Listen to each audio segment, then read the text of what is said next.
Hi குடேஸ், நம்ம இன்னைக்கு ஸ்டோரியில் அடுத்து பார்க்க போகிற கதை புத்திசாலித்தனம். வாங்க பார்க்கலாம்.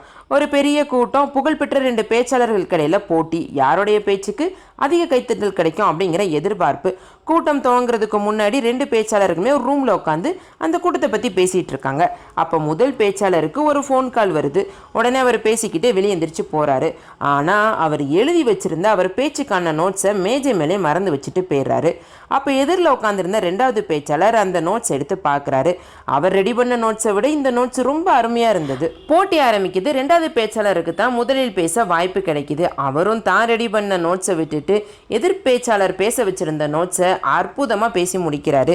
இதை கேட்ட எதிர் பேச்சாளருக்கு பெரிய அதிர்ச்சியில் உட்காந்துருக்கிறாரு. ஏன்னா அடுத்து அவர் தான் பேசணும். அவர் என்ன பேசுறதுன்னு தெரியாமல் மெதுவாக எந்திரிச்சு போய் மைக்கு பிடிச்சி, முதல்ல எனக்கு முன்னாடி பேசினவருக்கு நான் நன்றியை தெரிவிச்சுக்கிறேன். எனக்கு தொண்டை கட்டு இருக்கிறனால சரியாக பேச முடியாது, என்னோடய உரையை நீங்கள் வாசிக்க முடியுமா அப்படின்னு கூட்டம் தொடங்குறதுக்கு முன்னாடி அவர்கிட்ட கேட்டேன். அவர் பெருந்தன்மையாக ஒத்துக்கிட்டாரு. அவருக்கு என்னோட நன்றிகள்னு கூட்டத்தை பார்த்து சொல்லிட்டு கம்பீரமாக அவர் இடத்துல போய் உட்கார்றாரு. ஹை குடேஸ், நம்ம இந்த கதையிலேருந்து என்ன கற்றுக்கலாம்னா புத்திசாலித்தனம்.